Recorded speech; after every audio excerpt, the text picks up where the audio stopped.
half an hour or 15 minutes? Well, we're aiming for 20 minutes with, Okay. commercials and so forth. And right now it looks like it's going to be 25.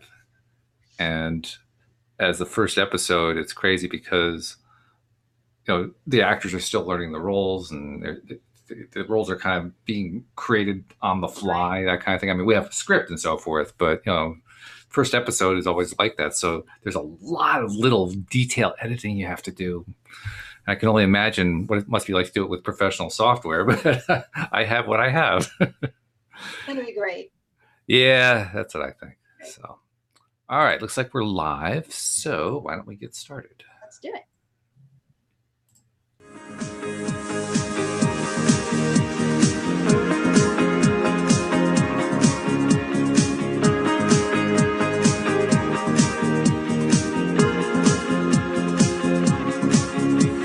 Welcome to LOA Today. I'm Walt Eason here with life coach Cindie Chavez. Today is Wednesday. Happy Neville Day. Neville Day is back here on LOA Today. It is July 7th, 2019 at 4 p.m. New York time. That's 1 p.m. in Los Angeles, 9 p.m. in London, and 6 a.m. in Sydney, Australia. And Sydney, we've now added Tokyo at the request of one of our listeners. So it's 5 a.m. in Tokyo.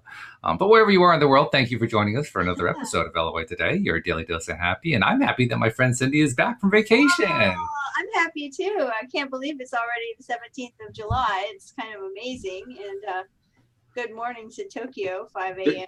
Good morning, Tokyo. Yeah. That's great.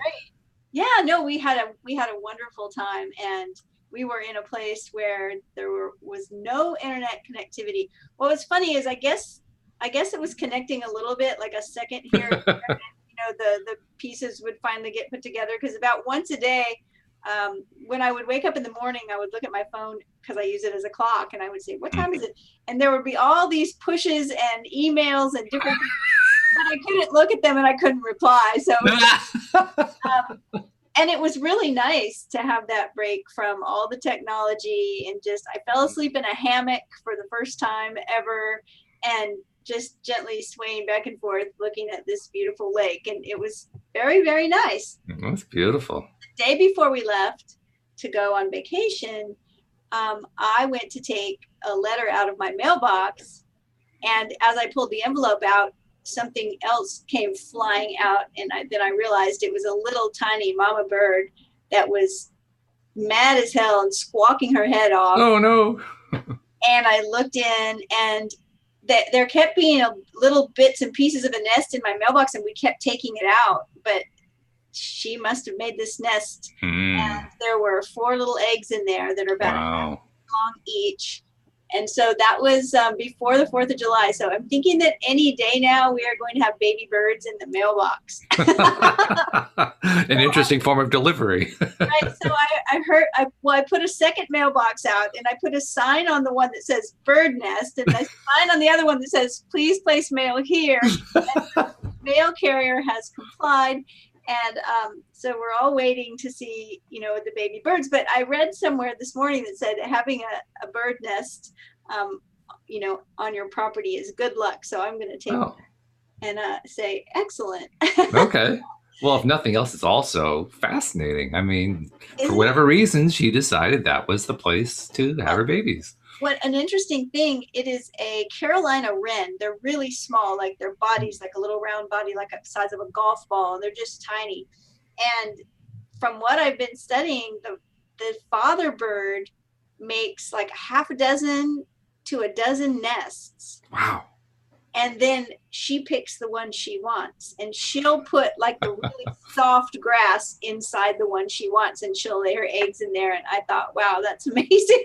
I'll have to keep you posted about the baby birds. We'll see how it goes. Yeah, well, that's actually a very nice light story. I mean, compared to other stories that we could be telling, that's a good one. I like that. Every time I've looked in there a couple times, and then one time I looked in there and I was trying to take a little video, and she came flying out, and she was so mad. And my husband says, you are a big, scary monster. Like, that's true. Stop looking in there. That's what you are to her. And I'm saying, no, I'm a nice person who's... But I think he's right. I'm just a big scary monster. Well, actually, anything that goes anywhere within 50 yards of a nest of eggs is going to be a big scary monster. I don't care how large or small it is. I mean, that's just going to be how it is.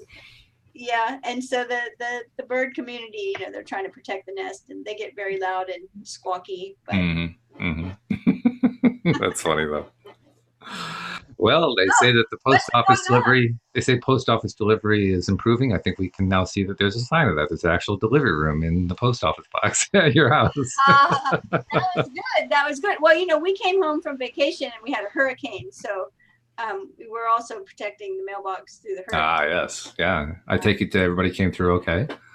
We did. It was a slow-moving storm. It was moving 3 miles an hour, which is That's excruciating. unusual. Because you're just waiting and waiting, and you think, well, I guess it's going to hit this afternoon. I guess it's going to hit tonight. I guess it's going to hit in the middle of the night. I guess it's not going to be till tomorrow, and it just takes forever. And we actually live in a place where we often have had power outages whenever there have been hurricanes. And the last hurricane, or second to the last, we were without power for 25 days. Whoa, yeah. Come to find out, my house is like on a grid by itself. And so when the next door house is on a grid with 500 other homes, they're going to come fix that part of the grid first because they want to get as many people as they possibly can. So during the storm where I was without power for 25 days, I was literally like the last house to have power. Oh, no. I kept watching the map, and I kept watching all the red lines go clear and clear and clear. I was like, what? And I didn't know, and that was like 8 years ago. I didn't know until this time, because I was talking to one of the power guys, and he said, well, your house is on the thing like with one other house. So the two of you were the last ones. So what happened was we didn't lose power, which was like a miracle. It was so great. We did a lot of visualizing. Yeah. And we didn't lose power. And we heard this knock at the back door. We go answer the door, and it's the power company. And the house next to us had a huge tree come down. And I have the same trees in my yard. Whoa. Huge tree come down. It took down the power line. It took down a whole retaining wall, just knocked it into the street. And the power people were coming to ask us if they could turn our power off for just 10 minutes. So we kind of laughed that we had the power outage, but it was by permission, and it only Right. 10 minutes. So it's like, wow, if that's all we had to go through, this was one storm that wasn't too bad. Yeah, absolutely. Well, only 10 minutes. I mean, yes, it's very warm this time of year, so you don't want to be too long, but that's almost nothing. That's really a good result. And I love the fact that you tell us that you did it through visualization. That's one of my favorite things to do in weather. I was talking to some of my LOA colleagues and saying, of course, I reached out to you and said, send all your good, because you're the weatherman, the LOA weatherman. So I was like, send us all your good weather mojo, because we're going to need it.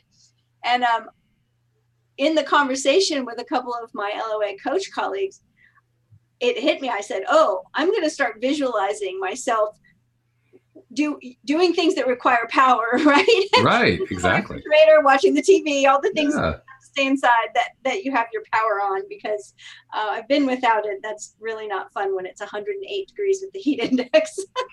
Well, congratulations, because there were like 100,000, 200,000 homes that were without power as a result of that storm. So you did well. You did very well. I've been in that situation too, so, but I'm very grateful that this time we had a better experience where we were, really just turned into stay inside the house and eat a bunch of unhealthy snacks. Whenever you prepare for a hurricane, it's like none of that, everything goes out the window. It's like, oh yeah, chips, just throw them in. It's okay. Because I turned into binge watching Versailles and eating chips. Oh, that's funny. That's good. Hope hurricane season is June through November. So let's just hope that we don't have too many times that we have to prepare. But we always want to say all that preparation for nothing. That's what we want to say. and you touched on the other right word, gratitude. You're grateful for how it all worked out. That's huge. We both know that the power of gratitude is gigantic. Absolutely. Yeah. Yes. So the return of Cindie Chavez also is the advent of a new book by Neville Goddard. I shouldn't say new. He wrote it a number of years ago, but it's new for us. We haven't yet done it and reviewed it on the show. This is true. And it may or may not be. I was trying to figure this out. One of the first Neville books that I ever read. It's Oh, really? last books that he wrote. Yes. So it's more current than a lot of the other books we've been reading. But I think I read it so long ago that I've forgotten a lot of it, because I started looking at it just a little bit. I actually had this idea. It's like, I kind of want to go through it new and fresh for the podcast, because there's that dynamic of learning something together while we go through it, which is really nice. And we've had viewers even comment on like that's absolutely really cool when everybody's learning together. And so I looked at it, and I did realize, though, that this is the book where Neville, because over the years of Neville teaching, he received lots of letters and conversations with people who had used his methods and had wonderful results and wrote to tell him. And he says at the beginning of this book, in the like little introduction, that there's no way he could have included them all. And he thanks two people that helped him choose which ones. And so a long time ago, we did sort of like a Neville Goddard's greatest hits or something, right? Where we pulled out some of the stories. And so those may be familiar to people that heard that show. It's been over a year, but they're in this book. So, and that's one of the things that I think makes this so fantastic, because I love hearing the stories of success stories, LOA success stories. It's always absolutely very inspiring and encouraging, and, you know, fun. And this book is the one that I think is probably most closely associated by a large number of people with Neville Goddard. This is like his signature book, right? This is his magnum opus, according to most of his followers. So this is not a small book. This is very significant, and it's probably, I guess, in some ways you could even say it's the most controversial, because of the way he presented his ideas in the book. That he divides it. It's almost like it's two books in one. You have the law, and then you have the promise, and that becomes the law and the promise. And of course, it's the promise part that everybody pays all their attention to. Well, we'll go through the law part first, but the promise part is what they all want to look at. Right. Well, I think it's always fun to go through Neville, get out the Neville decoder rings and figure out what he's saying, and then beyond that, to start applying it, because as we know, law of attraction works in practice, not in theory. And sometimes we get caught up in learning as much as we can, and we have all this theory in our head, but if we don't start actually doing it, then we don't see the results we want. So it reminds me of the Mike Dooley example that he gives when he's trying to encourage people to take inspired action. He says it's like you're in your car, and the vision board is in the side seat, and you got the secret in the back seat, and you've been doing your visualizing, you've been doing your affirmations, but you're not going to go anywhere on your trip until you put the car into gear. Yes, that's true. And, you know, I remember one time I was looking for, because I'm a voracious reader, and because I love these kind of topics, I love spirituality and mysticism and law of attraction and magic and all this stuff. And I was looking for a book.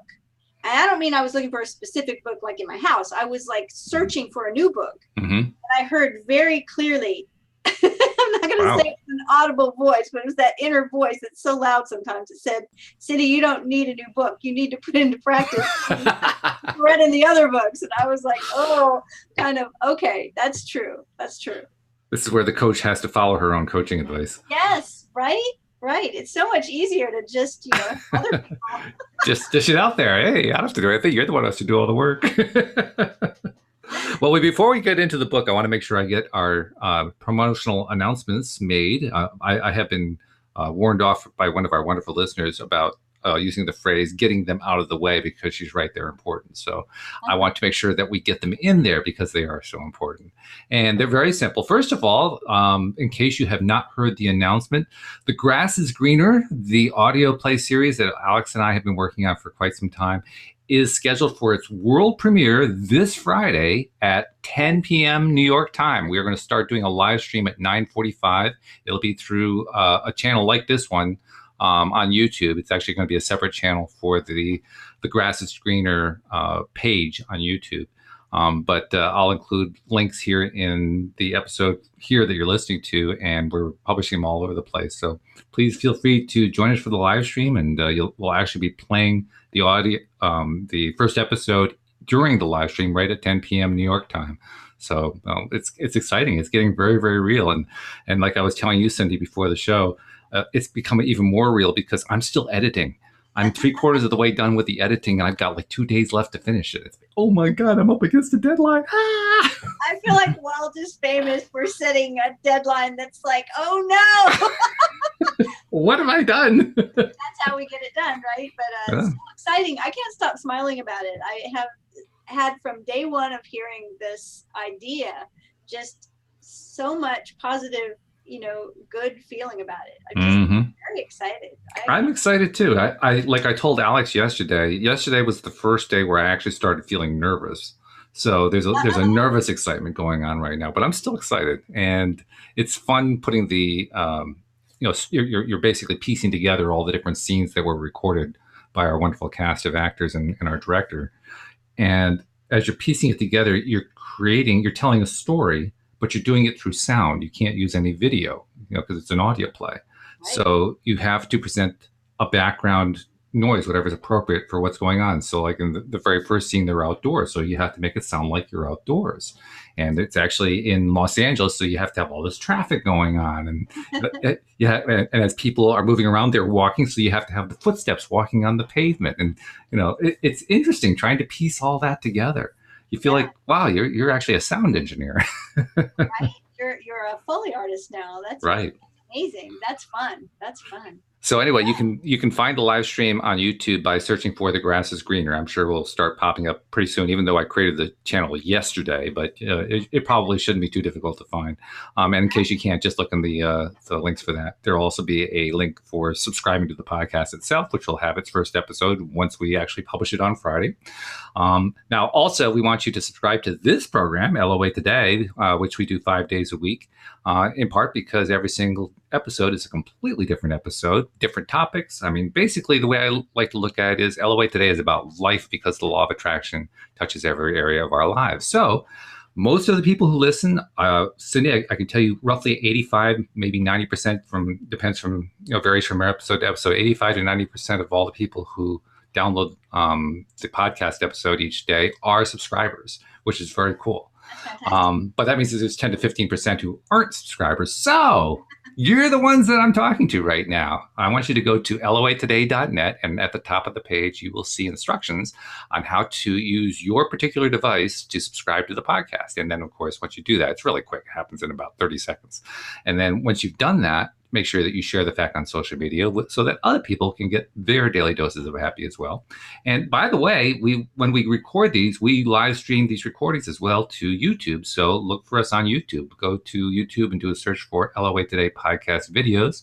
We'll pop right up. And by the way, might also be searching for The Grass is Greener at the same time. And then click the subscribe button on both of those pages and the little bell next to each of the subscribe buttons so you can get notified every single time that we put out an episode. And those are our promotional announcements for the day. Perfect. All right. Well, I'm excited about diving into a brand new Neville book. Me too. But it's brand new for us. And like you were saying about the different parts of this book, the law and the promise. And, I have to say, because of all of the Bible verses, the Christian Bible verses that Neville often uses, and he also uses verses from other Bibles besides the Christian Bible. Sure. Mm-hmm. But because of that, the first time I saw the title of this book, The Law and the Promise, I immediately thought about, that it was from that kind of a context, like the law being the Torah and then, the 10 Commandments or whatever, and the promise. Right. And I'm sure he's probably going to add quite a bit of that in here. But what's interesting is the way the first chapter starts, because it's called The Law, and it's in quotes. The title is in quotes, The Law, in all caps. And the very next line is a subtitle in all caps that says, Imagining Creates Reality. And so when I saw that, what struck me was, this is the law. Yeah. This is what Neville is saying is the law, is that our imagination is what's creating reality. So I think that's exciting. So he starts with a verse from Blake that says, man is all imagination. God is man and exists in us, and we in him. The eternal body of man is the imagination. That is God himself. So this is Blake. who seems to have been quite an influence on Neville, along with Abdullah and probably many other sources. But here is Blake saying that imagination is God. Mm-hmm. Yeah. Right? And I was kind of surprised to see that, actually. I didn't realize that his beliefs went in that direction, which would make him, that would kind of make him a little bit ahead of his time, considering, what it was like at that time, from a religious perspective. You generally adhered to what the church said, and he was kind of going a little bit beyond that. I would think so too. So Neville says the purpose of the first portion of this book is to show through actual true stories how imagining creates reality. Science progresses by way of hypothesis, tentatively tested and afterwards accepted or rejected according to the facts of the experience. The claim that imagining creates reality needs no more consideration than is allowed by science. It proves itself in performance. The world in which we live is a world of imagination. In fact, life itself is an activity of imagining. For Blake, wrote Professor Morrison of the University of St. Andrews, the world originates in a divine activity identical with what we know ourselves as the activity of imagination. His task being to open the immortal eyes of man inward into the worlds of thought, into eternity, ever expanding in the bosom of God, the human imagination. So here's a professor that is explaining Blake's words as, again, that the human imagination is God. Mm-hmm. And I love the way he says here, to open the immortal eyes of man inward, into the worlds of thought, into eternity. For me, that kind of blew my mind. It was like, I always think of eternity when I hear that word as being something that's outward, something that's so beyond me, right? And it's like, he is saying, when we look inward, we find eternity. I thought that was just cool. It actually kind of makes sense when you think about it, because what he's really saying is, in one sentence, he's combining some thoughts together and saying, well, we are eternal beings. We are source energy. We are spirit. We exist eternally. We don't. We experience physical death, but after physical death, we just continue anyway because we are source energy.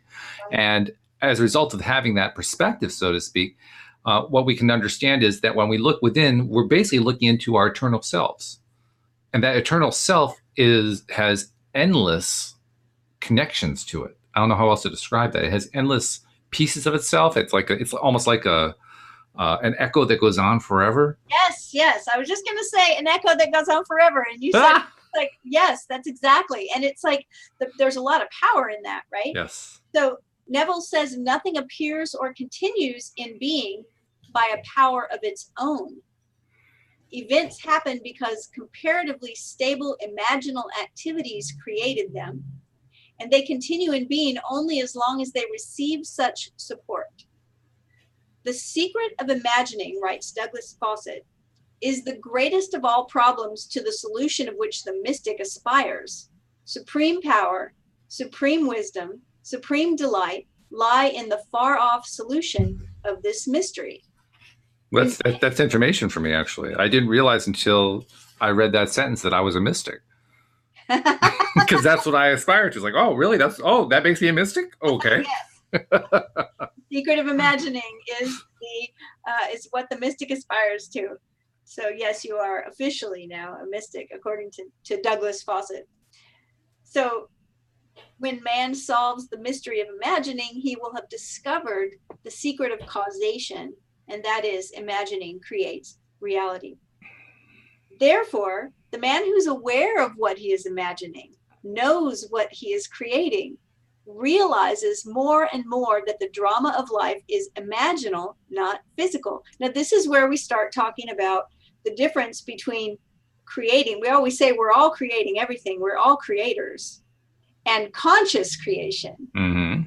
There's a difference there, because before we recognized that it was our imagination that was creating things, we just created things unconsciously. Right. And once we know that, then we, like he says, the man who is aware of what he is imagining knows that he's creating. Jeffrey added something, by the way, from our live stream audience. He said that also we invented the concepts of time and eternity. Yes, it's just a mental construct. Yes. Mm-hmm. Yeah. I've had an interesting thing happen many times in coaching sessions, but even before I was coaching, and you may have something like this that you can think back on, but it came up in a conversation with a client recently, and that is a sort of background. It's hard for me to explain, but kind of a background idea as a younger person of something in the future. Like this person said, oh, as a younger person, I would always drive by these buildings and I just knew I was going to work in that building one day. Or I had someone else that said, I knew I was going to have a little apartment that looked a certain way. And, you know, I knew that but it wasn't a super conscious thing that was thought of all the time or that was consciously trying to be manifested, you know, purposefully. It was just an idea, just a thought. And so I said to them in the conversation that if time is not linear, then who's to say that as a young person, you weren't just sort of, that wasn't just sort of bleeding through, right? Mm-hmm. Like if everything's happening at once, then maybe sometimes when we have somewhat of a premonition, it's actually just that everything's happening at once and it kind of has a bleed through. Well, I think that's true. In fact, that also, it reminds me of something I was thinking about on one of my walks the past few days. I was thinking about the concept of prophecy, which is a concept I've always had. I kind of always keep it at arm's length. Not always, but usually I've kept it at arm's length. At least the word. What's that? I said at least the word. The word, yeah. Well, the word and the way it was usually presented. It was presented as if it was soothsaying or, you know, seeing into the future, that kind of thing. And what I realized is that what prophecy really is, it's a fictional story made real. When the prophecy is first uttered within the context of time, at that point in time, it's not yet real. No, it's a fiction. It's a fiction. But the belief behind that prophecy drives it into reality. And so when I understand it that way, okay, well, you know, from a law of attraction perspective, now I understand what prophecy is. Now you've taken it a step further, though. You pointed out that time is nonlinear and that really it all happens simultaneously. And to me, that just kind of reinforces, okay, yeah, the moment that I create this imaginal idea of what's going to happen, it happens. Yeah. It's all right there. It's all happening at the same moment. Oh, it's exciting. Yeah. All right. So we go on with Neville saying all activity is at bottom imaginal. Oh, I want, before I go further, before you go further, I wanted to add one more thing. What it also told me, and this is something that this clarified something for me. It may not mean anything to the rest of our audience, but it clarified something for me. Because I always had trouble with the idea, what's a prophet? Now I understand what a prophet is. We are all prophets. At all times, we are all prophets. And now that I understand it that way, now it makes total sense to me. Now I can actually use the word prophecy and feel good about it. Well, and I think that the thing that makes a prophet is that he's speaking something. Mm-hmm. Because a prophecy is a spoken thing or written thing. There are words involved. It's expressed. And I think that that's why it's so important. You know, I think it was Florence Scovel Shinn that said, if we recognized how much power, you know, our words had, we'd be very careful what we would speak. I actually get nervous about that, to be honest. Right? I know. I do. I know. Me too. And sometimes I catch myself saying, you know, to someone else, stop, don't say that, you know, when they're just joking about something like about the hurricane we just had or whatever. It's just, no, don't say it.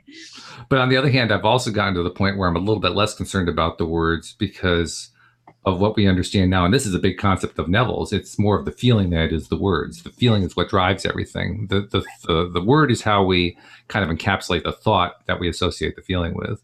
And so from that perspective, we need to be careful about the words. But I mean, if I just say a word and I don't really give it much thought, so there's not much vibration built up around it, then, you know, it's not going to have much of a law of attraction impact. But if I keep focusing on it and get the feeling behind it and get excited about it and so forth, yeah, those are the ones I want to be really careful and cautious about. It's those stories. Those stories. Over and over. You know, the stories we could tell in our sleep because we've told them so many times. That exactly. Those are the stories that have the momentum, and we need to be careful about what stories we're telling. That's right. Yeah. So Neville says all activity is at bottom imaginal.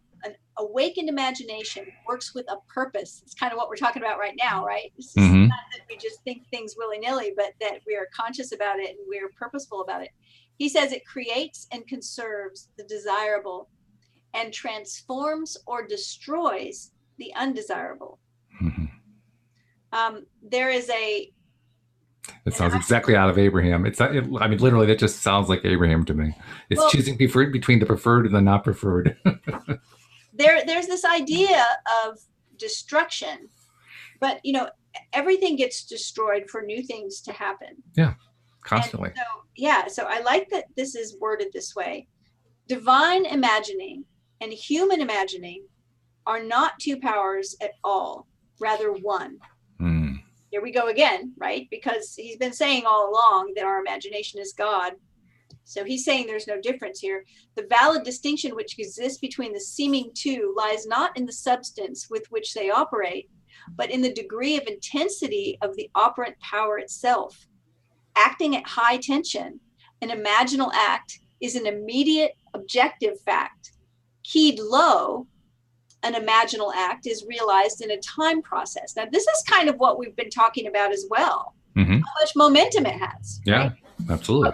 But whether imagination is keyed high or low, it is the ultimate, essentially non-objective reality from which objects are poured forth like sudden fancies.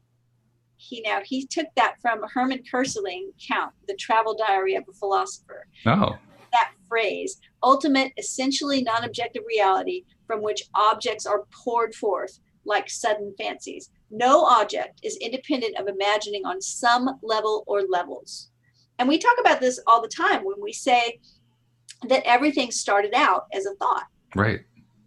And, one of the things I think about a lot is, and we've probably talked about it together, and I know we've experienced it together, and that is that when you have a brainstorm, it's always fun and light, and it gets exciting and inspiring. Like, for instance, when you first thought of the idea of the grass is greener, all these ideas pouring forth, it's like, oh my goodness, this is so exciting. This would be so. And then when you get into it and it starts actually coming into physical reality, that's when it starts taking on some weight.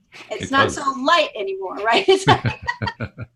Well, it's not so light, but also by the same token, when you come up with the idea, like I remember what it was like coming up with the idea for the grass is greener, because Alex and myself and Tom Wells, who was also on the show at that point, the three of us were kind of brainstorming what would such an audio play look like? What would the storyline be like? What would the characters be doing?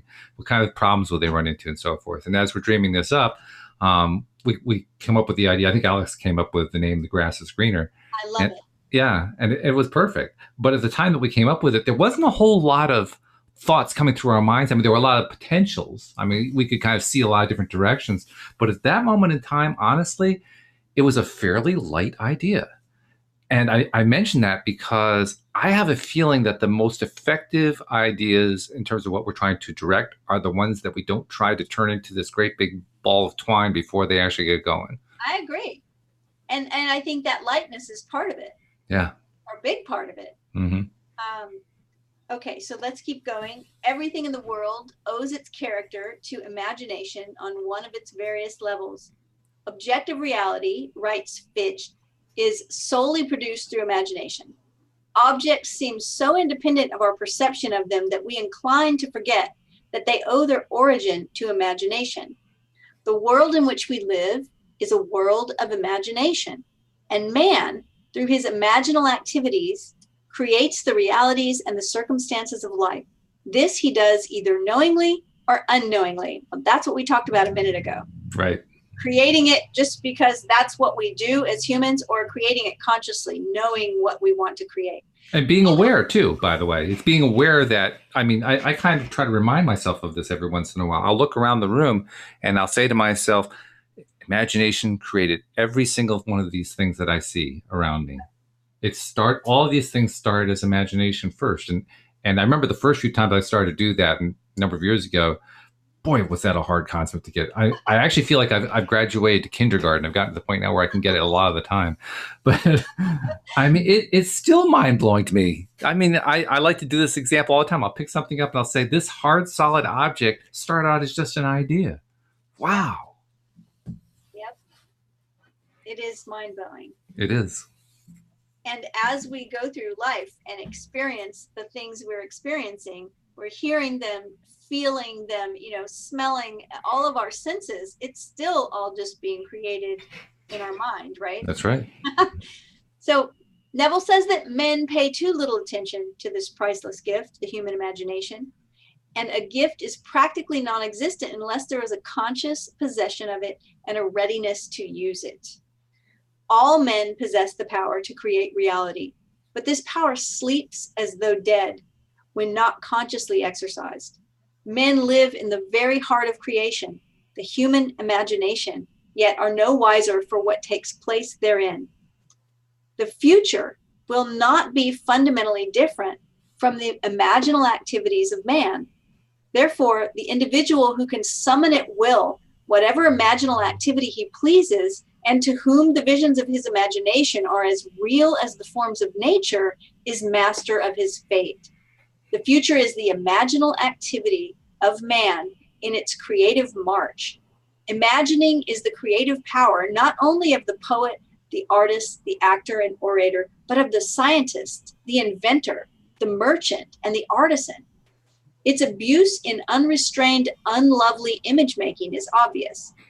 Its abuse in undue repression breeds a sterility which robs man of actual wealth of experience. Imagining novel solutions to ever more complex problems is far more noble than to run from problems. Life is the continual solution of a continuously synthetic problem. Now, he says something here that I really, really like. And that is that it's obvious to say that we can use this imagination in making things that are unlovely. And we see this all the time. Mm-hmm.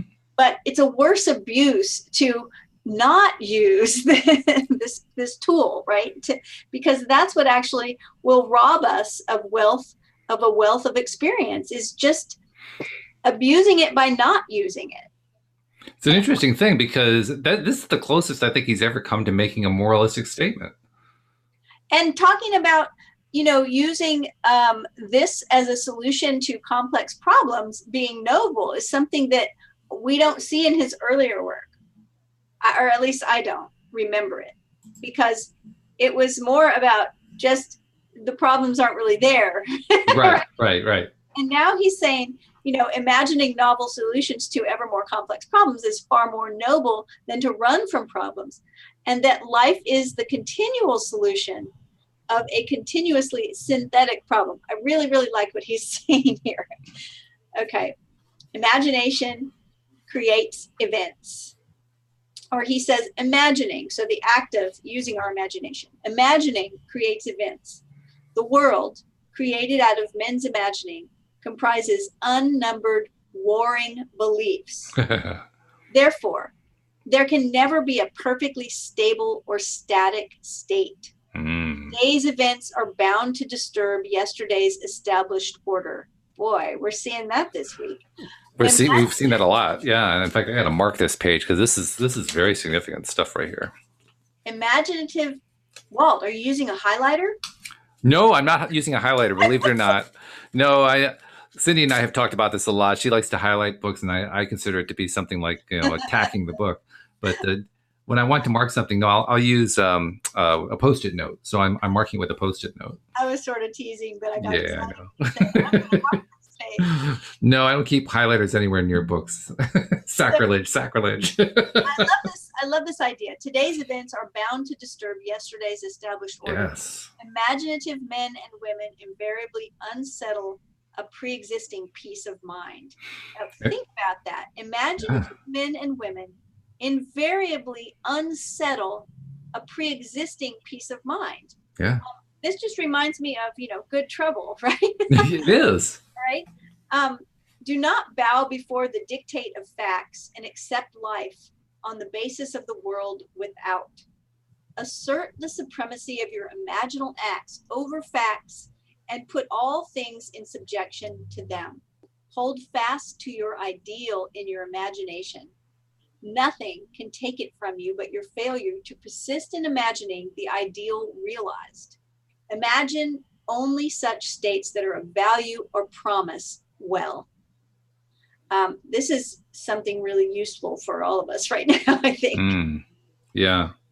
Well, but one of the things that I really liked, especially in the previous paragraph, was where he said that, where is it? Therefore, there can never be a perfectly stable or static state. Mm-hmm. And that to me is one of the best reminders we can get, regardless of whether we even believe in, being in control of creating reality. Right. Right. For people who don't believe in that, it's still a very valuable piece of information, because what it's really saying is aiming at stability, aiming at a perfectly stable state is not possible. I mean, you can aim at it, but you'll never get there. And it's an important thing I think it's important to accept, to just say, you know what, I'm okay with the fact that life isn't always going to be stable, that things are going to go awry, that things are going to happen unexpectedly, and that I just get to ride the ride, because that's what this is. This is a ride.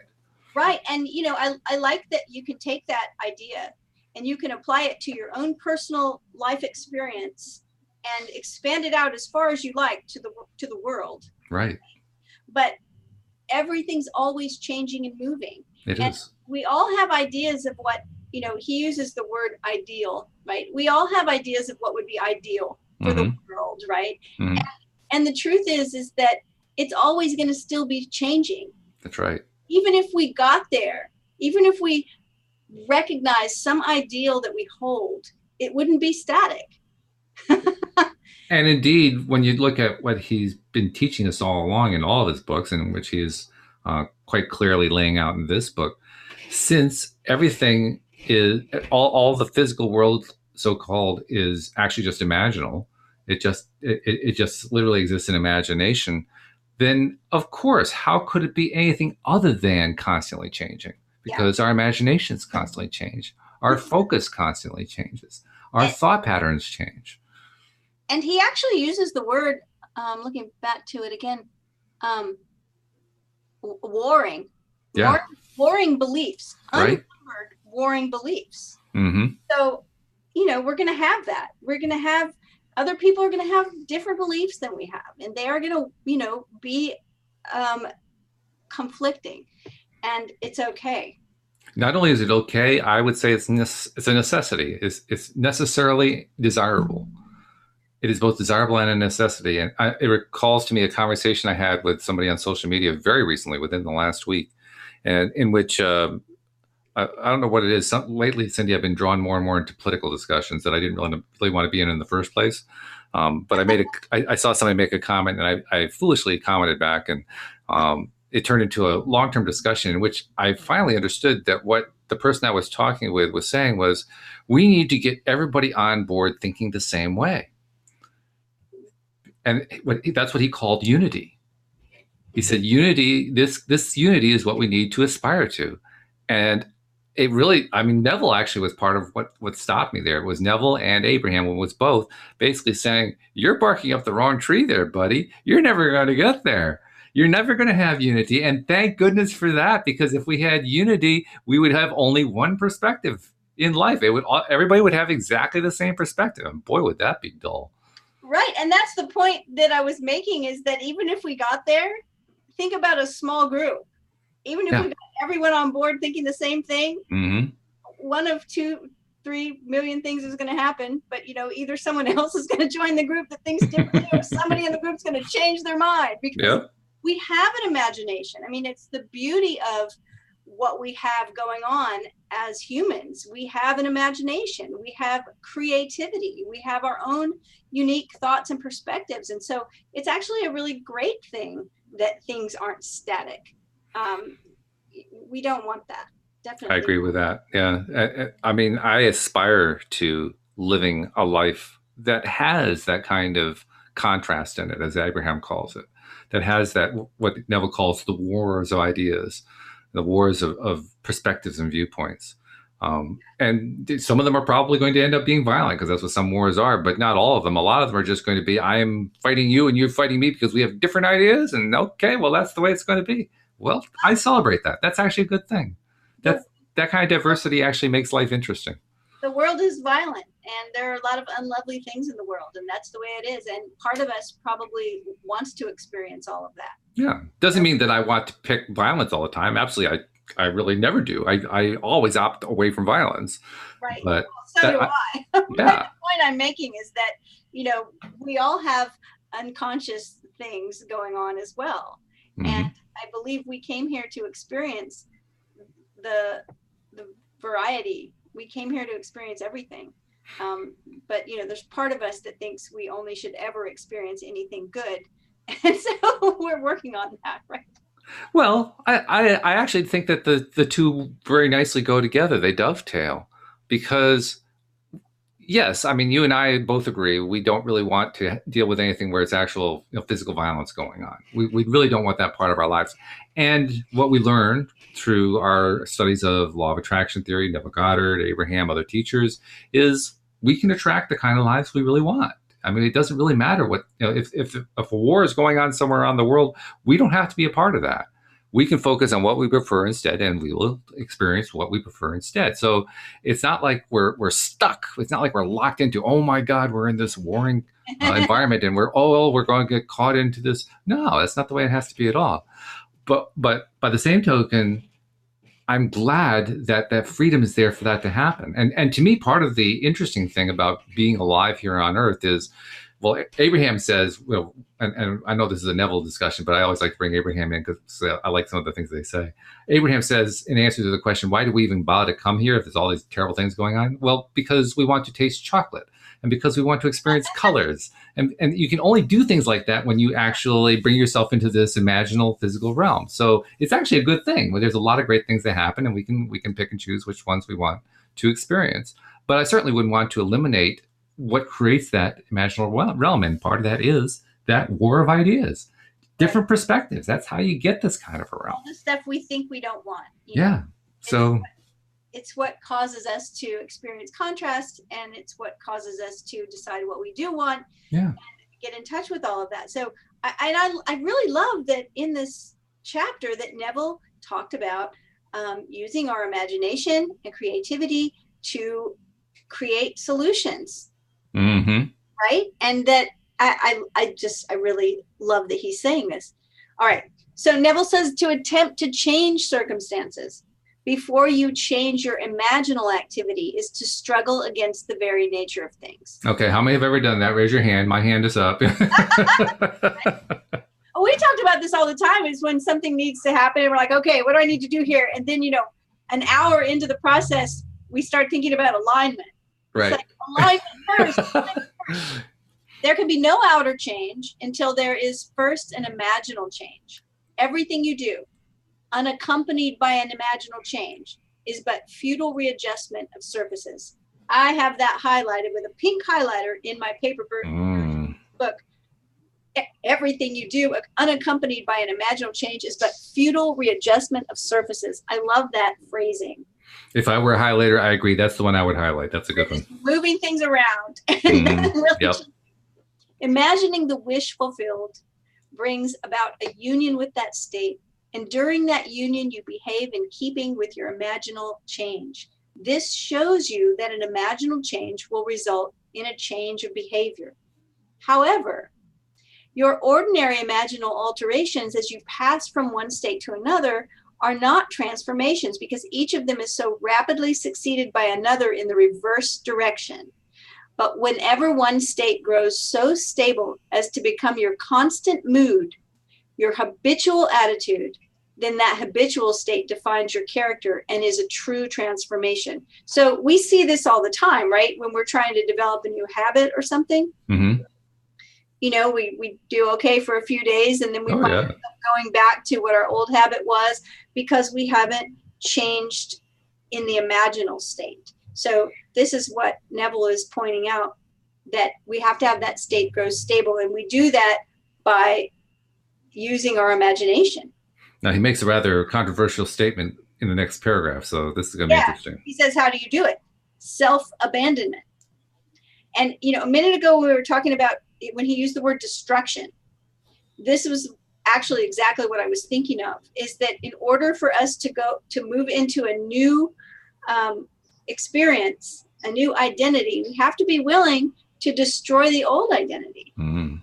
And I think that's what he's talking about here. He says, that is the secret. You must abandon yourself mentally to your wish fulfilled in your love for that state. And in doing so, live in the new state and no more in the old state. You can't commit yourself to what you do not love. So the secret of self-commission is faith plus love. And he doesn't say self-love here, but that's where my mind goes. Yeah. And when he says self-abandonment, the way I take that to mean is abandoning my old self, because myself, we like to think of ourselves as being constant. And in many ways we are a continuous flow of who we are, but we are also constantly changing, which is kind of a contradiction in terms, constant changing. But nevertheless, that's what we do. We constantly evolve and change and grow and meander and all kinds of stuff. And so from one moment to the next, we are literally in a position to abandon who we were a moment ago and move on to the new person who we are becoming. And most of the time we don't do that. A lot of the time we don't. And part of it is what we were talking about earlier about stories. Mm-hmm. We tell the same stories over and over and over, right? Mm-hmm. Like, think about when people talk about their preferences. Yes. Like, oh, I don't like white wine. I'm a red wine drinker. Right. Or whatever, right? It's like, oh, I don't like dark chocolate. Like, and we tell the story and what do? We just keep creating that version of ourselves. And I used kind of trivial things, but sometimes it's much bigger things that we tell stories about. Mm-hmm. So, because we're not willing to abandon that identity. Yeah, what is it they say that we have 60 or 80,000 thoughts a day, and 95% of them are the same ones we had yesterday? Oh, ouch. Oh, yeah. So no wonder. So it's the reason why I'm constantly saying, evolution is very slow, right? Very slow. Transformation, though, can happen in an instant. And that's the thing to remember. That's right. So he says, faith is believing what is unbelievable. Commit yourself to the feeling of the wish fulfilled. In faith that this act of self-commission will become a reality. And it must become a reality because imagining creates reality. Imagination is both conservative and transformative. It is conservative when it builds its world from images supplied by memory and the evidence of the senses. It is creatively transformative when it imagines things as they ought to be, building its world out of the generous dreams of fancy. In the procession of images, the ones that take precedence naturally are those of the senses. Nevertheless, a present sense impression is only an image. It does not differ in nature from a memory image or the image of a wish. That's really interesting. We recognize that when we watch a movie, our body reacts to the fiction in the same way we would. The same, if we watch something that scares us, the same chemical reaction happens in our body and brain as if it actually happened and we actually were scared. Right. And that's what this reminds me of. It's like Neville is saying the procession of images, the ones that take precedence naturally, are those of the senses. And so it doesn't differ in nature from a memory image or the image of a wish, which is completely a fiction at the time we wish for it, right? Right. Mm-hmm. What makes a present sense impression so objectively real is the individual's imagination functioning in it and thinking from it. Whereas in a memory image or a wish, the individual's imagination is not functioning in it and thinking from it, but is functioning out of it and thinking of it. So the best way to describe that is when we talk about meditation and envisioning something, it's the difference of looking out and seeing yourself climb up a ladder or reaching your hands out and grabbing the ladder and feeling yourself climb up the rungs of the ladder. Right. That's the image that he generated in one of his stories. And that is a great image because there is a huge difference between reaching out and grabbing that ladder and simply imagining yourself walking up the ladder. Right. So he's talking about the senses and says that the present sense impression is objectively real because it's our imagination functioning in it, thinking from it. So I'm feeling my hands grab the sides of the ladder, and I'm feeling my feet go up the rungs, and I'm, instead of just standing far off and looking and watching myself go up the ladder, which is not the preferred method for Neville. Neville says, well, I have to agree with him. If I just try to walk the ladder in my imagination without actually walking the ladder, but as if I were like looking at the scene from afar, I don't get very far up the ladder. I climb the ladder much more efficiently when I actually grab the ladder in my mind. Yeah, well, you know, I've asked people before when they meditate, what are they seeing when they're seeing a vision of themselves doing something? And some people will say, oh no, I kind of am far off watching it like a movie. And then other people will say, oh no, I'm right there, I'm in my body, you know, experiencing it in my body.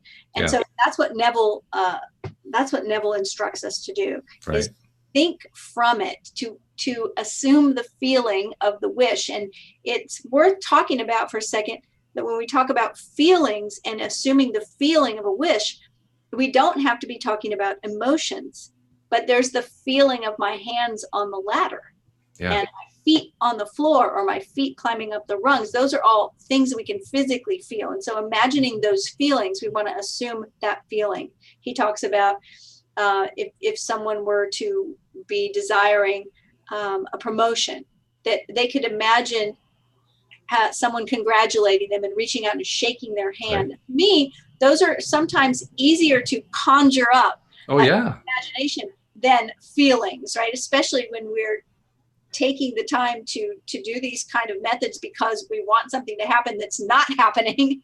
It's easier to go there for me than to try to conjure up, you know, excitement or happiness when I'm not really feeling that at the time. And well, it's also a reminder too, those are forms of feeling. I mean, we, like you say, we tend to associate feeling. Well, I feel excitement, I feel happy, I feel whatever. But the sensory feelings are also feelings. They're just different labeled stuff. But emotions. And I always, when I'm teaching, I often make this distinction, is that I can say, I feel sad, I have a lump in my throat. Yes. I feel frustrated, I have a knot in my stomach. Well, that frustration is the emotion, the knot in the stomach is the feeling. Right. And so we need to make that distinction, especially with Neville, because he talks so much about assuming the feeling. And so that makes it easier for me, and I know a lot of people, is to recognize the feeling is actually a physical feeling that we can think about. It's very, very important. No doubt about that. All right. So we're running out of time here, aren't we? We're not going to finish this chapter today. Well, I want to make a note about the chapter. And you'll have to remind me, I think we've done 6 of the book so far. I think this is the first chapter of any significant length that we've read of Neville's that doesn't contain a Bible verse. Well, it started with one way at the beginning, but I'm not even sure I read it because it was before the chapter title. Oh, well, that in the printed book, it started with the Blake quote. So okay, what you're looking at is has gotten perhaps more information than what's in this book.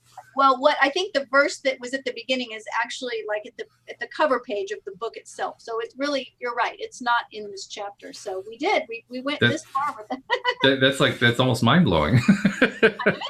I've gotten used to it now. You know, there was a time where I would have cringed. Now it's like, okay, where's the Bible verse? Come on. So I think we'll wind up with that. Just the idea that that he talks about here. If you would enter into the image in your imagination, then would you know what it is to be creatively transformative. Then you would realize your wish, and then you would be happy.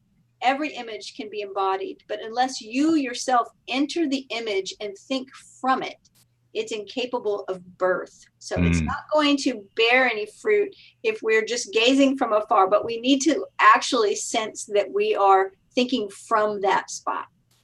It's a vital point to bring up in the very first chapter of his magnum opus, and I'm glad that he does, because that is the one that I pick up the most from what we previously read of his material. That's the one that stands out the most. That is, as you described it the first time we talked about Neville, that is assuming the feeling of the wish fulfilled.